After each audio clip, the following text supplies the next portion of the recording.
नमस्कार, आप देख रहे हैं मुसर्रत टाइम्स लाइव। एक नजर इस विशेष रिपोर्ट पर।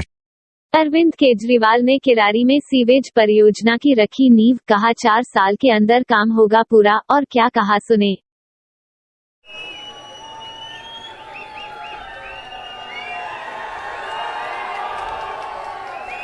भारत माता की इनकलाब इनकलाब, वंदे वंदे। आज इतनी भारी संख्या में आए हुए सभी भाइयों बहनों, माताओं, बुजुर्गों, बच्चों, वो लेटर ले लो। बच्ची वो लेटर दे रही है, वो लेटर लेके मेरे को दे दो कोई।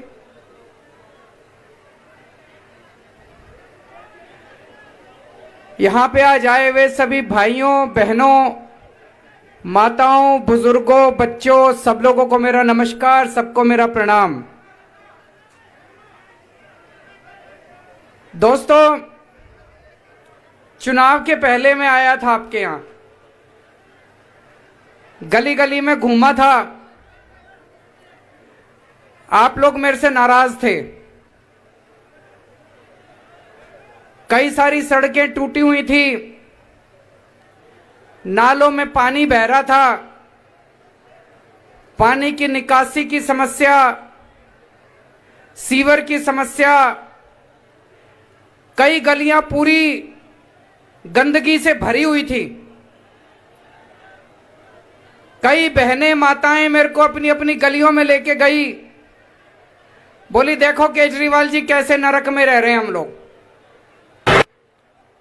आप लोगों की नाराजगी बिल्कुल जायज थी। मैंने हाथ जोड़ के आपसे एक ही बात कही थी। मैंने कहा जी 5 साल पूरी दिल्ली में कई काम कराए, ये काम रह गया हमसे, लेकिन इस बार वोट देके जिता दो। मैं आपको वादा करता हूं, पूरी आपकी विधानसभा में, किराड़ी विधानसभा में जितना सीवर का काम, सड़कों का काम रह गया, सारा काम करा दूंगा। मैं आपको वादा करके गया था। मुझे बड़ी खुशी है, जितने लोग थे सबने मेरे को उस टाइम वादा किया था। बोले केजरीवाल जी आपकी जुबान पे भरोसा है, आप जो कहते हो करते हो, हम आपको वोट देके जिताएंगे, लेकिन जीतने के बाद हमारी सड़कें और सीवर बनवा देना। आपने अपना वादा पूरा करा, आपने जम के वोट दिया, किराड़ी विधानसभा से हमारे को जिताया।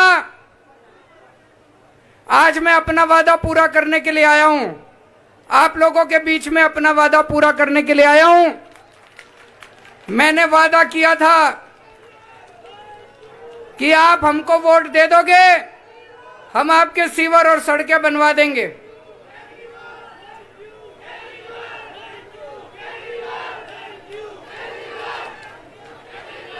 दोस्तों, पिछला 1 साल आप लोगों को पता है कितना मुश्किल निकला था। पिछला 1 साल कोरोना की वजह से सरकार में टैक्स आना बंद हो गया।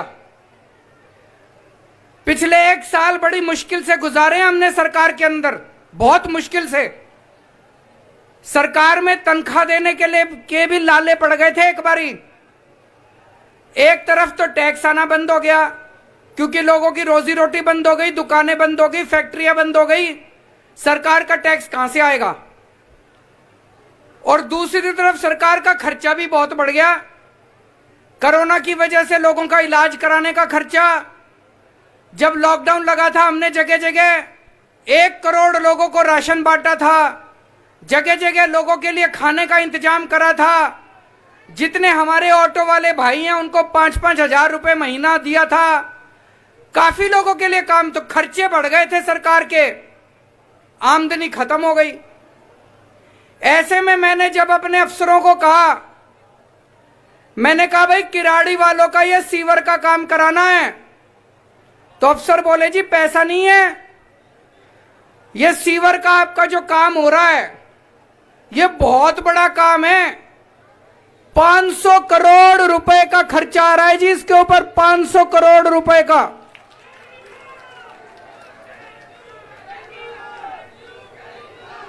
$500 करोड़ का खर्चा है। मैंने अपने अफसरों को कहा, मैंने कहा भाई ये तैयारी करो, ये सीवर बनाना है। तो बोले जी पैसे नहीं है। मैंने कहा जो मर्जी करो, चाहे कहीं से लाओ पैसे, चाहे कहीं से पैसे काटो, जो मर्जी करो, मैं वादा करके आया हूं, नहीं तो किराड़ी में मैं मुंह कैसे दिखाऊंगा। तो दोस्तों, सारे अफसरों ने, सारे इंजीनियरों ने, सबने मिलके पिछले कई महीनों बैठ के आप सबके लिए 500 करोड़ रुपए का इंतजाम करा। इधर से काटा, उधर से काटा, ये कम करा, वो कम करा, लेकिन आज किराड़ी के लोगों को 500 करोड़ रुपए के सीवर और सड़क का इंतजाम करके लेके आया हूं मैं आपके लिए।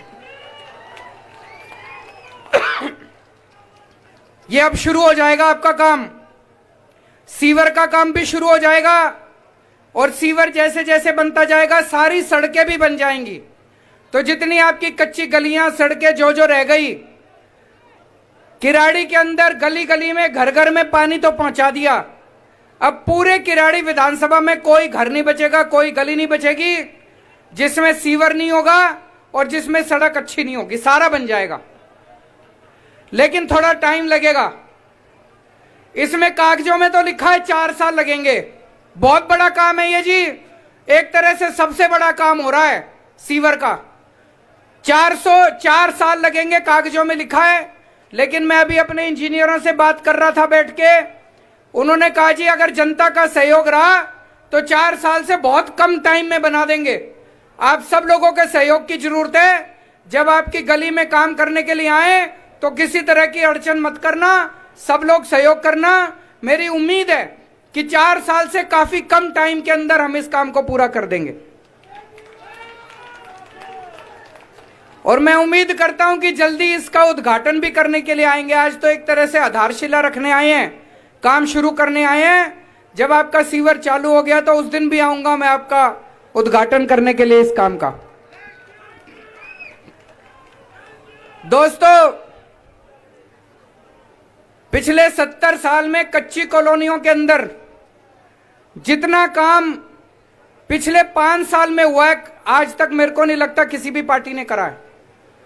बात करनी बड़ी आसान होती है, काम करने में मेहनत लगती है, रात दिन एक करना पड़ता है। मेरे को याद है चुनाव के पहले ये बीजेपी वाले कह रहे थे ना, सारी कॉलोनियां पक्की कर दी, सबकी रजिस्ट्री कर दी। यहां इतने लोग हैं, किसी की रजिस्ट्री हुई हो तो बता देना जी। कोई एक आदमी की रजिस्ट्री हुई हो, कोई कॉलोनी पक्की हुई हो तो बता देना। चुनाव के 2 महीने पहले बोले सारों की रजिस्ट्री कर दी, सारों की कॉलोनियां पक्की कर दी। अब इनके पास जाओ तो शक्ल नहीं दिखाते, भाग गए सारे बीजेपी वाले। हम ऐसे नहीं हैं, हम जो कहते हैं वो करते हैं। हम अपनी जुबान के पक्के हैं, हम झूठ नहीं बोलते। इसलिए जनता को भरोसा है। इसलिए जब मैं किराड़ी विधानसभा में चुनाव के पहले आया, मेरे को पता है आप खूब नाराज थे मेरे से, लेकिन मैंने एक ही लाइन बोली। मैंने कहा जी वोट दे दो, जिता दो, आपके सीवर सड़क दोनों बनवा दूंगा। मेरी एक लाइन पे आपने भरोसा करके वोट दे दिया, इस बात का मैं शुक्रगुजार हूं। और आज मैं अपनी जुबान पूरी करने के लिए आया हूं। आगे भी भरोसा रखना, केजरीवाल जो कहता है वो करके दिखाता है। आज आप इतनी बड़ी संख्या में यहां मौजूद हैं, मैं आप लोगों से 2-3 बात और करना चाहता हूं। एक तो यह बताओ किस किस का बिजली का बिल 0 आता है, जरा हाथ खड़े कर दो। आपका भी सबका आता है, आपका भी सबका 0 आता है। वो पीछे वालों का आता है नहीं आता? सबके बिजली के बिल 0 आते हैं जी। सबके बिजली के बिल 0 आ रहे हैं दिल्ली में। मेरे को याद है 2015 में हम जीते थे चुनाव। 2014 की गर्मियों में 7-7, 8-8 घंटे के पावर कट लगते थे। 7-7, 8-8 घंटे बिजली जाया करती थी। अब बिजली जाती है, 24 घंटे बिजली आती है नहीं आती? 24 घंटे बिजली कर दी और मुफ्त बिजली कर दी।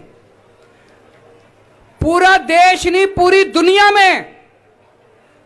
दुनिया में कोई ऐसा शहर नहीं है जिसमें भाई साहब 24 घंटे बिजली आती हो और फ्री में बिजली आती हो। यकीन नहीं हो तो अपने उत्तर प्रदेश में, उत्तराखंड में, पंजाब में, हरियाणा में अपने यारों को, दोस्तों को फोन करके पूछ लेना। और दूर जाने की क्या जरूरत है, नोएडा में, गुड़गांव में, फरीदाबाद में फोन करके पूछ लेना उनके बिजली के बिल कितने आते हैं। पता चल जाएगा कि दिल्ली के अंदर आपकी सरकार ने करिश्मा करके दिखाया नहीं दिखाया। और ये दूसरी पार्टी वाले रोज मेरे को गालियां देते हैं, कहते हैं केजरीवाल ने बिजली फ्री क्यों कर रखी है, केजरीवाल पैसे क्यों लुटा रहा है, ये फ्री बिजली बंद होनी चाहिए। ये दूसरी पार्टी वाले, बीजेपी वाले, कांग्रेस वाले रोज मेरे को ताने देते हैं। मैं आपसे पूछना चाहता हूं, बिजली फ्री होनी चाहिए नहीं होनी चाहिए? जरा हाथ खड़े करके बता दो। और मैं बीजेपी कांग्रेस वालों को कहना चाहता हूं, जरा देख लो जनता क्या चाहती है। जनता चाहती है बिजली फ्री होनी चाहिए। ये रोज मेरे को गालियां देते हैं, विधानसभा में जाता हूं मेरे को गालियां देते हैं, कहते हैं दिल्ली में बिजली फ्री क्यों कर रखी है, केजरीवाल पैसे क्यों लुटा रहा है। यहां इतनी सारी बहनें आई हुई हैं, मैं बहनों से पूछना चाहता हूं, बसों में जाते हो, बस वाले पैसे तो नहीं मांगते, किराया तो नहीं मांगते? जरा हाथ खड़े कर देना सारी बहनें, कोई पैसे तो नहीं मांगता? फ्री हो रही है ना बसें, उस पे भी ये मेरे को गालियां देते हैं। उस पे भी ये बीजेपी वाले मेरे को गाली देते हैं, कहते बसें फ्री क्यों कर रखी है। मेरे पास एक छोटी बच्ची आई, कॉलेज में पढ़ती है, बोली अंकल मेरे पिताजी बहुत गरीब हैं, मेरे को कॉलेज में भर्ती नहीं करा रहे थे, कह रहे थे रोज तेरा आने जाने का खर्चा कौन देगा। कहती है अंकल केवल और केवल आपने चूंकि बस फ्री कर रखी है इसलिए आज मैं कॉलेज में पढ़ पा रही हूं, अगर आपने ये बस फ्री नहीं करी होती तो मैं कॉलेज की पढ़ाई नहीं कर सकती थी। पता नहीं कितनी ऐसी बेटियां हैं जिनकी कॉलेज की पढ़ाई आज ये फ्री बस के कारण हो पा रही है। एक अम्मा आई मेरे पास, सब्जी बेचने जाती है, बोली मैं बगल के बाजार में सब्जी बेचने जाया करती थी, लेकिन जब से आपने ये बस फ्री कर रखी है मैं अब अपना दूर बाजार जाती हूं बस में बैठ के, और मेरी ज्यादा कमाई होती है। और कई सारी महिलाएं आई, बोली अब तो जब फ्री मिलता है टाइम हम बस में बैठ के घूम फिर आते हैं जी। घूमना चाहिए नहीं घूमना चाहिए? महिलाओं को थोड़ा फ्रीडम मिला नहीं मिला? उस पे भी ये गालियां देते हैं। मैं पूछना चाहता हूं बसें फ्री होनी चाहिए नहीं होनी चाहिए महिलाओं के लिए? दोस्तों हमारा देश 1947 में आजाद हुआ था। अपने देश को आजाद हुए 75 साल हो गए। 75 साल पूरा होने पे जश्न मनाना चाहिए नहीं मनाना चाहिए? अपने को अपनी आजादी का जश्न मनाएंगे इस साल, अपनी आजादी को याद करेंगे। उसके लिए आपकी सरकार ने खूब सारे कार्यक्रम तय किए हैं। एक कार्यक्रम हमने तय किया है पूरी दिल्ली के अंदर। अच्छा एक चीज बताओ, जब भी हम अपने तिरंगे की तरफ देखते हैं, जब भी हम अपने झंडे की तरफ देखते हैं, एक मन में देशभक्ति की भावना आ जाती है। आती है नहीं आती है? दिल में कुछ कुछ होता है, दिल में तरंगे भर जाती है देशभक्ति की जब भी हम अपना झंडा देखते हैं। हमने तय किया है पूरी दिल्ली के अंदर जगह जगह खूब बड़े बड़े झंडे लगाएंगे, चारों तरफ झंडे लगाएंगे। ताकि जब सवेरे आप अपने घर से बाहर निकलो, अपने दफ्तर जाओ, अपने कॉलेज अपने स्कूल जाओ, कम से कम 4-5 बड़े बड़े झंडे रास्ते में देखने को मिले। जितनी बार झंडा देखने को मिलेगा, आपके मन में देशभक्ति की भावना भर जाएगी। होएगा नहीं होएगा? ये विपक्षी पार्टी वाले कह रहे हैं कि झंडे नहीं लगने चाहिए। जब से मैंने अभी विधानसभा में ऐलान करा था, मैंने कहा 500 जगह पूरी दिल्ली में जगह जगह बड़े बड़े तिरंगे लगाएंगे, बड़े बड़े। कनॉट प्लेस गए हो आप लोग? कनॉट प्लेस में देखा है वो बहुत बड़ा तिरंगा लगा हुआ है। वैसा ही बड़ा तिरंगा उतने बड़े बड़े तिरंगे पूरी दिल्ली में लगाएंगे। ये दूसरी पार्टी वाले कह रहे हैं तिरंगे नहीं लगने चाहिए, पैसे की बर्बादी है। मैं आपसे पूछना चाहता हूं, तिरंगे लगने चाहिए नहीं लगने चाहिए? पूरी दिल्ली में लगने चाहिए नहीं लगने चाहिए? पूरी दिल्ली के अंदर तिरंगे लगेंगे, शानदार तिरंगे लगेंगे। और एक चीज करने जा रहे हैं, हमारे स्कूल में बच्चों को फिजिक्स पढ़ाते हैं, मैथ पढ़ाते हैं, हिंदी पढ़ाते हैं, इंग्लिश पढ़ाते हैं, बायोलॉजी पढ़ाते हैं, ज्योग्राफी पढ़ाते हैं, देशभक्ति नहीं पढ़ाते। गलत तो नहीं कह रहा जी? देशभक्ति की भावना नहीं भरते अपने बच्चों में। हमने तय किया है, दिल्ली के हर स्कूल के अंदर हर रोज 1 घंटे देश के ऊपर चर्चा होगी, देशभक्ति के ऊपर चर्चा होगी।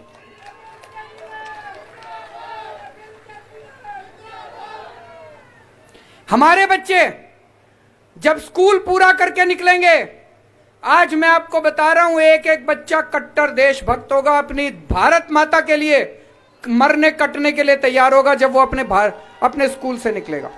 ऐसे बच्चे तैयार करेंगे हम, ऐसे देशभक्त बच्चे तैयार करेंगे जो अपने स्कूल से जब निकलेंगे, कॉलेज से जब निकलेंगे, शिक्षा पूरी करके वो कट्टर देशभक्त भारत माता के लिए मरने कटने के लिए तैयार होंगे।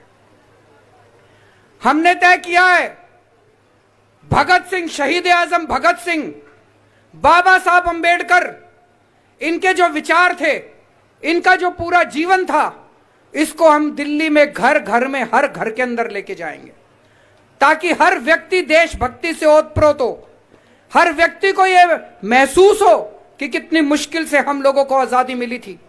भगत सिंह ने, सुभाष चंद्र बोस ने कितनी बड़ी बड़ी कुर्बानियां दी थी, बाबा साहब अंबेडकर ने कितना संघर्ष किया था, तब हम लोगों को आजादी मिली थी। तो ये पूरा साल 75 साल आजादी के खूब जश्न के साथ आपके साथ मनाएंगे। और आखिरी बात आपसे करनी है जो सबसे जरूरी है, आज से 1.5 साल पहले सुप्रीम कोर्ट का आदेश आया था। सुप्रीम कोर्ट ने आदेश दिया था कि राम जन्मभूमि के ऊपर अयोध्या में राम मंदिर बनना चाहिए। राम मंदिर बनना चालू हो गया, 1-2 साल के अंदर राम मंदिर बन के तैयार हो जाएगा। आपसे पूछना चाहता हूं, चलोगे राम मंदिर देखने? कौन कौन चलेगा? हाथ खड़े करो। तो हमने प्लानिंग करी है, दिल्ली के अपने जितने बुजुर्ग हैं, जितने बुजुर्ग माताएं हैं, जितने बुजुर्ग अपने हैं, उन सभी बुजुर्गों को दिल्ली सरकार मुफ्त में रामलल्ला के दर्शन कराने के लिए अयोध्या लेके जाएगी। उनका आने का, जाने का, रहने का, खाने का सारा खर्चा दिल्ली सरकार देगी। मेरे को लगता है एक पुण्य तो होता है कि खुद दर्शन करके आने का, लेकिन सबसे ज्यादा पुण्य होता है दूसरों को दर्शन कराने का। दोस्तों, मेरे को किसी की परवाह नहीं है। ये दूसरी पार्टी वाले जितनी मर्जी गाली दें, ये दूसरी पार्टी वाले जो मर्जी कहें, जब तक आपका प्यार, आपका भरोसा, आपका विश्वास मेरे ऊपर है, मेरे को इस दुनिया में किसी ताकत की परवाह नहीं है। दोस्तों, आप इसी तरह से अपना भरोसा बनाए रखिए। आप और मैं मिलके, आपकी सरकार मिलके दिल्ली को और दिन दूनी रात चौगुनी तरक्की करेंगे, मिलके तरक्की करेंगे और अपने भारत का नाम रोशन करेंगे। भारत माता की। बहुत बहुत धन्यवाद सर। और सर ने अपने उद्बोधन में यही कहा कि तन समर्पित, मन समर्पित और सब ये धन समर्पित, दिल्ली मेरी दूं तुझे क्या, और यह जीवन समर्पित। एक बार जोरदार तालियों से आप अभिनंदन करें आदरणीय मुख्यमंत्री महोदय का। और अब मेरा आप सबसे अनुरोध, अपने स्थान पर खड़े हो जाएं राष्ट्रगान के लिए। सभी लोग अपने स्थान पर खड़े हो जाएंगे सावधान की मुद्रा में, और हम सब शामिल होंगे राष्ट्रगान में। जन गण मन अधिनायक जय हे, भारत भाग्य विधाता पंजाब।